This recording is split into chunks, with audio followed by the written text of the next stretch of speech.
All right, chapter 12. Rule of Ysera. Ysera gathered his sons about him and spoke to them thus: These are the days of the dawnlight, and I am the dawnlighter from beyond Bashiru.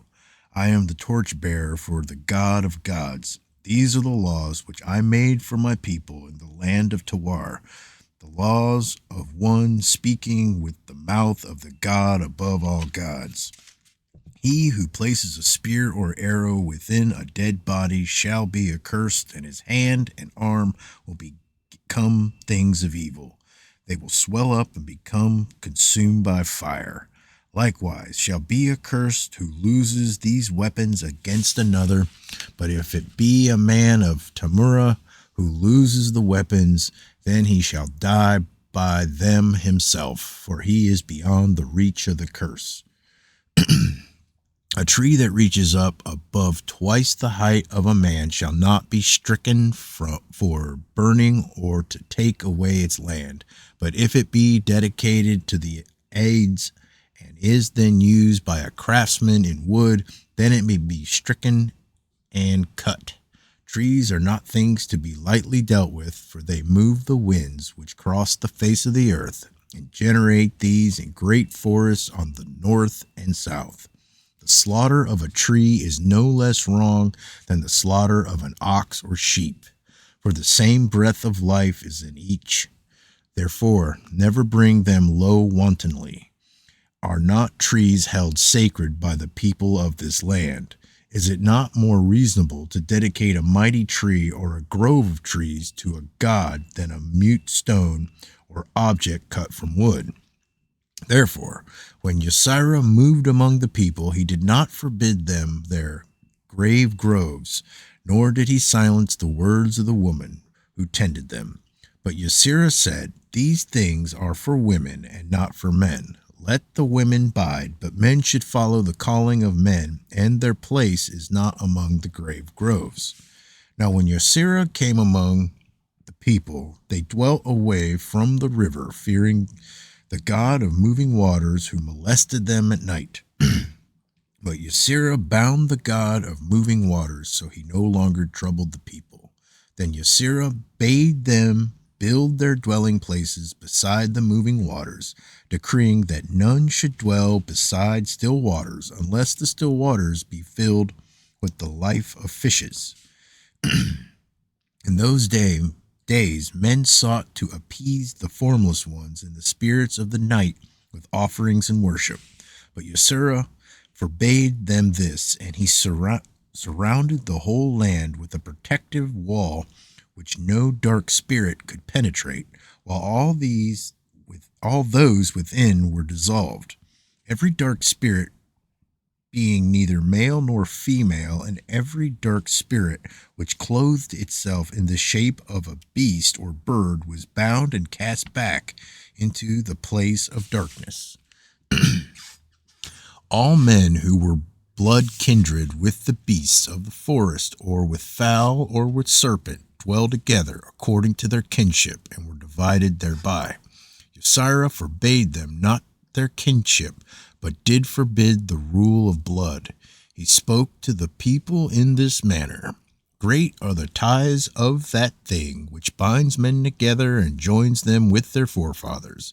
But greater still is each man in himself, his destiny lying within himself alone and not within his kindred.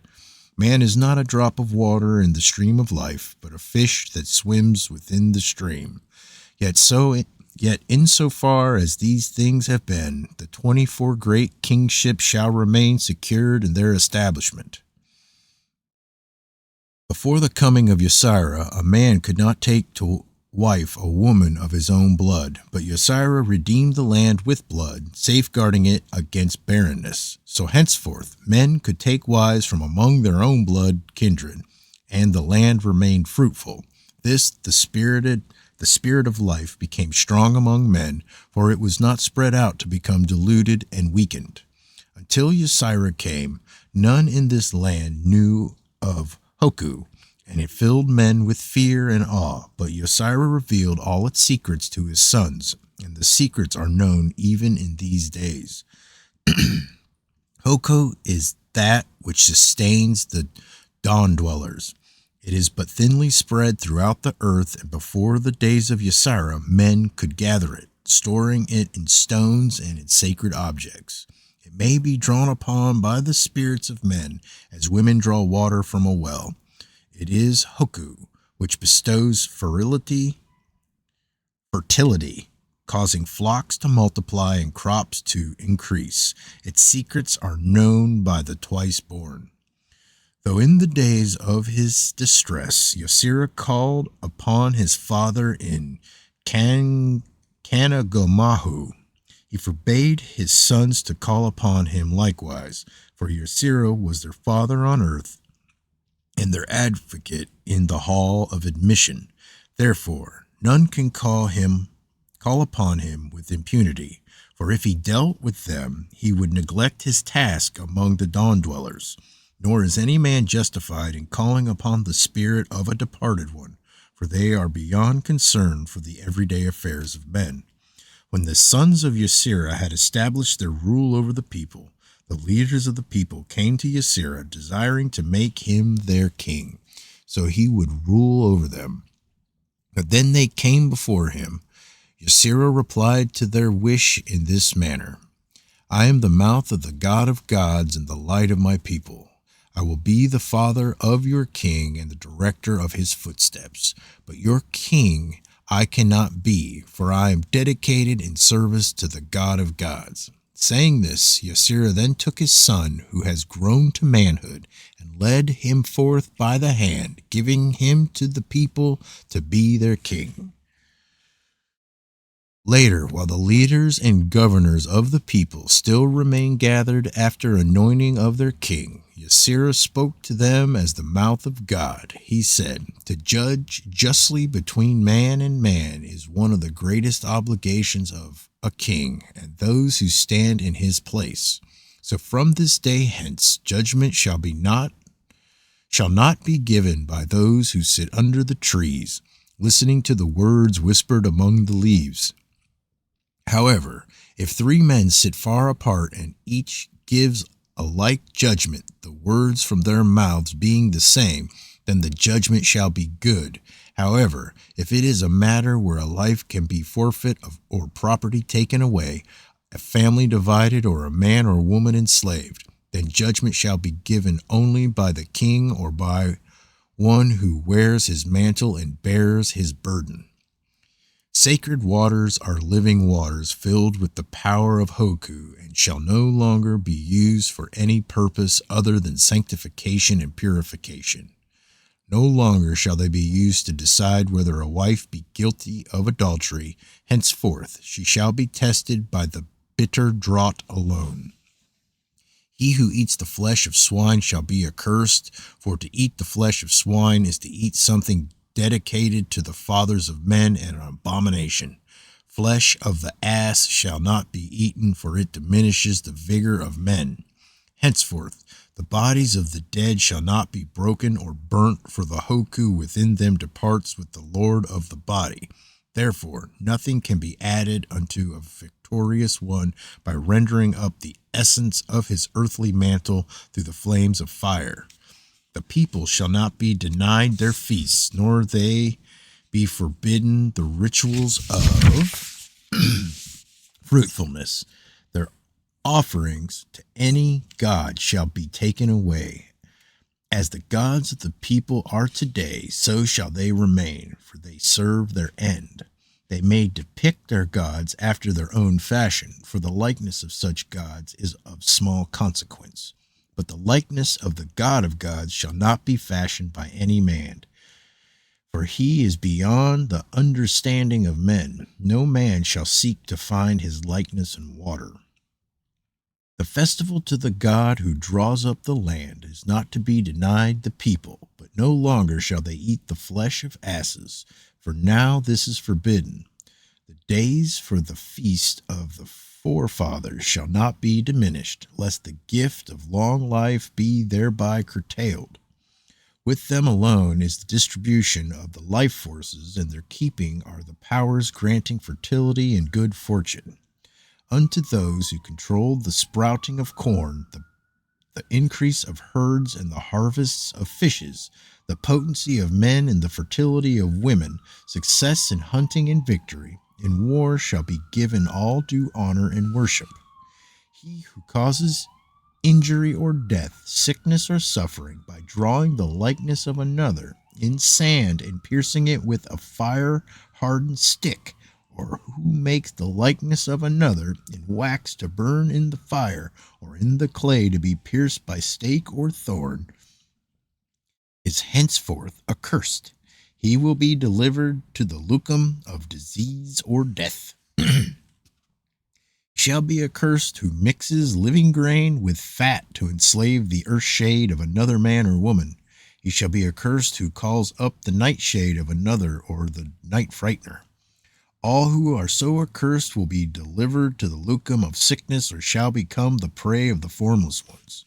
It is not wrong to make an image of a breast child, that a woman may conceive, but to make the likeness of a man's private organ so that a woman may conceive is wrong, and any woman making or lying with such a likeness shall be accursed.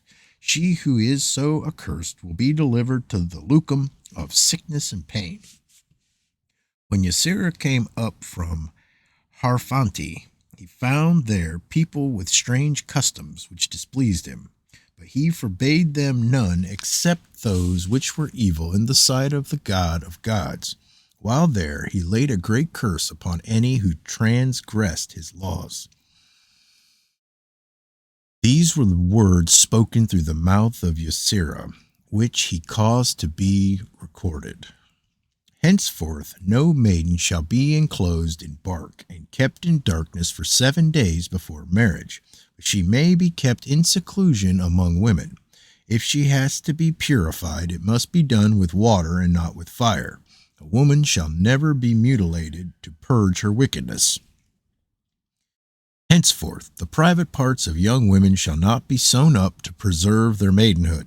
This shall remain in their own keeping and in the keeping of the young women's kindred in good faith and trust. To sew or to cut the private parts of any woman is a great wickedness, for this is the portal of life, and woman is not an unworthy guardian. It is best that women remain maidens until their marriage day, of their own free will and choice. But if, because of the maiden's weakness, this seems doubtful, then the obligation shall be on her kindred.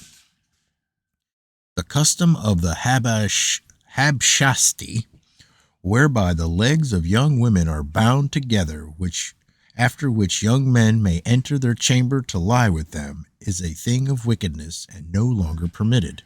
Now, if any man discover the nakedness of a maiden, he shall not go unpunished.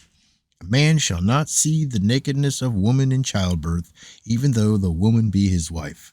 The hut of childbirth and all within its circle is a place forbidden unto men. Henceforth no woman shall be suspended at childbirth. If the wife of a hunter lie with another man while her husband is absent, so that he be slain or wounded during the hunt, then no wrong is done if her husband or the kindred of her husband slay her. Neither shall it be cause for blood slaying if the kindred or husband slay he who lay with her. The foreskin of a man is cut to defy the lucum of impotency. This is not forbidden to the people, but they shall not preserve the foreskin in fat and use it to endow stones with hoku. The binding of foreskins is forbidden. Yasara laid the greatest of all curses upon those who captured and enslaved the lord of the body belonging to another. Since that day, none has done so and lived. He also laid a curse upon women who baked their newborn children and ate them because of the barrenness of the land. He also cursed the chief of the women's kindred. Before times, that which grew to fullness within the wombs of cattle and sheep was sustenance for men alone. But when the beast cast it forth before its day, it became sustenance appointed for women. Yasira forbade this and cursed all that came forth from the womb of beast before its time. Yasira had these things recorded in Yapu. No child shall be slain wilfully, saying, Our God has denied it proper sustenance. Above all gods is the God of gods, who is the God of life, and they who proclaim these things proclaim a falsehood against him. Yet they shall not be accursed until after the day when they have heard the laws of the God of gods spoken unto them. Before then they have been led astray by those who should guide them, and on the leaders shall be the curse. Henceforth the empty body shall not be bound tight against itself, but stretched out, for the earthly body cannot be reborn once its Lord has departed. The people shall not be forbidden the carrying of it, nor shall they be stopped from elevating it. But it shall not be hung over the living waters, lest it call forth a formless one in the darkness of the night. And the kindred of man come up to molest him. If the kindred of man come up to molest him at night, the nightshade shall be bound by the power of Hoku, transmitted into a hollow log filled with fire-retaining substances. The log will then be burnt in purifying fire, and the ashes burned after the fashion of your fathers. But the Hoku shall not be given back. That Hoku, which comes from a man whose crops and trees yield abundantly, is best. The spirit of the life of men does not dwell in the moving waters, and therefore it cannot enter into a woman from the waters, neither does her own water bear it up from the ground. Even as a tree springs out from a single seed at the barley, and the barley from a single grain, so is it with the seed of men. That which forms within the womb of woman is not built up from many outpourings of man. Once will suffice. If the blood of a woman be not stopped, then she carry no child, for the life within is blood of her blood. No man shall fashion the likeness of any beast to lay with it, so that his flocks and herds be increased. Henceforth he who does so, and all his beasts, shall be accursed, so they sicken and perish. Nor shall any man spill his seed into an object of wood or stone, and bury it. If he does so, then he be accursed, so that he is forever molested by the nightshades of terror. It is foolishness to resort to a charmer to the charmers who make likenesses of beasts, so their kind may be brought to the arrow and spear, unless he who seeks the wild beast be empowered with the Hoku gathered by the kindred of his habitation. Naught can guide his steps or strengthen his arm, neither will his eye see keenly. The success of the hunter is not to be found with charmers, but lies in the goodness and uprightness of the kindred within his habitation. If a woman take seed from a young man and deliver it to the charmers so that barrenness be removed from her, then she and the youth, and if she bear any children, they also shall be accursed. The young man will be seized by the lucum which feasts on the hearts of men, and the women by those which tear open the bowels. It is an abomination in the sight of the God of gods for men to debauch themselves, and all who do shall be accursed. Those who would debauch themselves for the sake of their God may instead make an offering of their foreskin, and this will be acceptable by any god. The prayer of thankfulness that they are not born women shall be made at the time of sacrifice upon the altar. The excreta of man and women shall never be left exposed to the eyes of anyone, nor in a place where its smell can come to the nostrils, nor shall anyone pass water where another can smell it.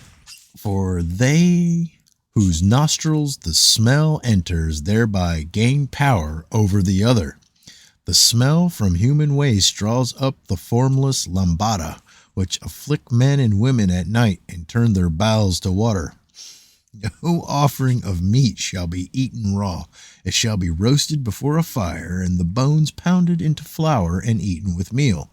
If the offering be consumed within a dwelling place, then the blood which has been spared must be smeared upon the doorposts, so that the dark shades of the haunters and the death bringers be repulsed by the power of life. It is the duty of a son to provide sustenance for a departed one, who was his mother or his father, and he shall not neglect his brother or his sister or any of his kinsfolk who lack children.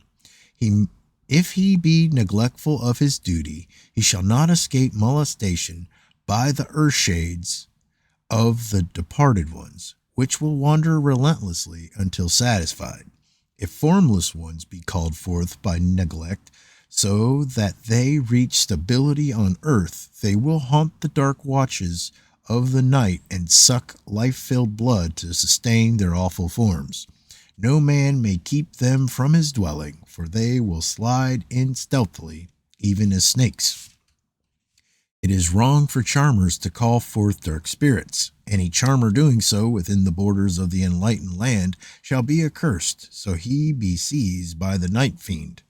If such be done, and the dark spirits wander out of control, then one of the twice born shall be called upon to return them to their dark abode.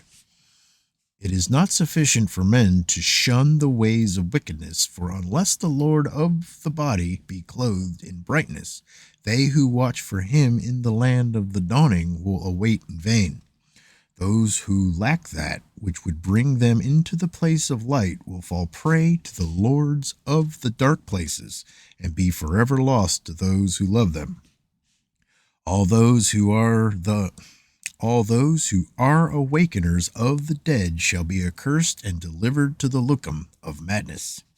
If any of my people deal with them, then they too shall be accursed, so that they become prey to the terrors of the night.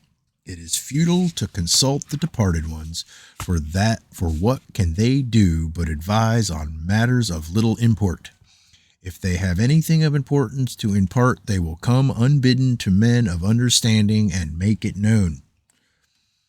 When Ysera came with his sons and those with them into the true land of Tamura, he strove with the people of Kantiyamutu, who followed the ways of wickedness and ignorance. He remained among the people of Tamura during the days of Gabu, dwelling at the place where now stands the temple of the Sky Seer, in an abode of reeds by the moving waters.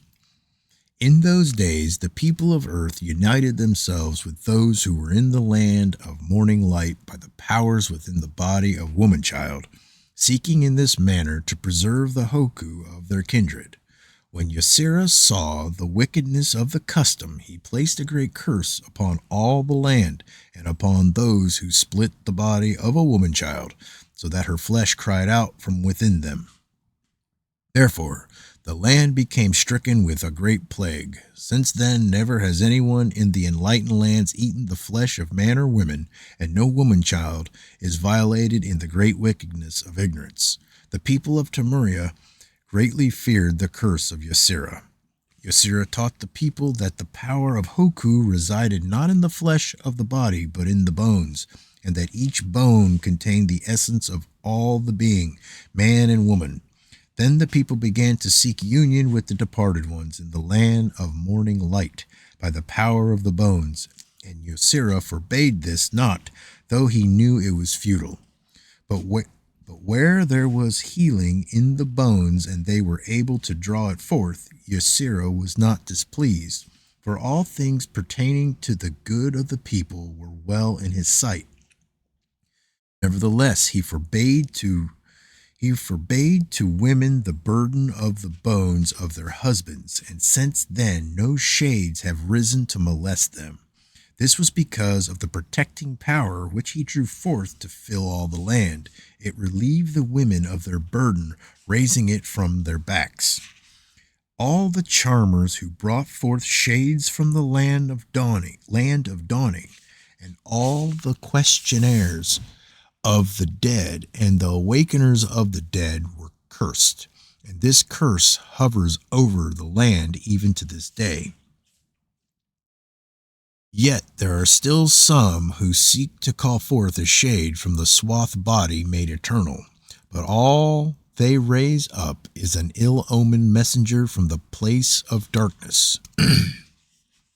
Yasira did not forbid to the people the rites of homage due to their departed kinsfolk, for in the place of morning light, these were the powers most interested in the welfare of any mortal man. Yasira never forbade anything that was to the benefit of men, taking away naught but the things which were futile or harmful. In those days there were no rites of written record, but Yasira caused them to be given to the people, not so that these should renew life in the departed ones upon earth, but so that the Lord of the body should be sustained and strengthened in the place of the morning light by the link of Hoku sacrificed by those remaining on earth. Yosira spoke to the people, giving them laws which were recorded in this manner. These are the words of the God of gods, who created man and beast upon the sacred island. No beast shall be mated with another not of its kind, and if this happen, then both shall be slain and their bodies burnt. If this be done with the permission of a man, that man will be accursed. Neither shall any beast be yoked together with another not of its own kind. During the first year of its life, no beast shall be made to take up the burden of man. When Yosira came to Cambusis, he found there a man of the Hestabuus, bound and prepared for sacrifice, and he cried out against the deed, but none gave ear to his word. So, standing off, Yosira placed the staff of power upright into the ground and danced around it, singing the song for drawing forth the spirit. When they saw this, the people were wroth against him and called upon their charmers to curse him, so he departed from the earth. Their curses were ineffective, and when one charmer approached the dance ring of Yosira, Yosira called forth a tongue of flame, which consumed the charmer. Then the people became afraid and fled. So Yosira released the man who was bound upon the place of sacrifice, but he was not yet whole. Yosira also cursed all those who offered the Hestabuus as a sacrifice to their gods. Since that day, no man of the Hestabuus was ever slain upon the altars. All right. Yosira did not curse the charmers of that place. Instead, he called them to him and gave them dominion over the dark spirits, which left their abode to wander earth, molesting men in their habitation. Thus the charmers became greater in the eyes of the people, and from that day onward they have cleansed the land of all dark spirits. However, Yosira forbade them the calling forth of the Lord of the body from any man, so that he became the servant of another, and he placed a great curse upon any charmer who disobeyed this law. Yet this is done even now, but those who transgress the laws of Yosira do not escape the awful fate due to them, for his power is yet potent in the lands of his people. When the transgressors stand before him in awful judgment, their deeds will witness against them. Yosira forbade those who sat in judgment the right to judge men by the fat of crocodiles or by the horn or skin. Instead, he revealed to them the manner of making judgment through corn and by the burning sword. He also taught them how to brew drink, which loosened the bonds from the tongues of men so that truth was no longer restrained. The people dwelling among the trees along the banks of the moving waters lived in fear of tree apes. They held these sacred and would never harm them. They believed that these tree apes snatched the departing lord of the body and ate it, that they lurked in wait to catch it in a mighty unseen net. So Yosira went about cursing the food reserve for the tree apes, so that it became fire in their bellies, causing the life within them to come up as foam out of their mouths. Thus the land was freed from fear of the tree apes, and henceforth the departed ones have gone in peace. no longer being molested by the tree apes.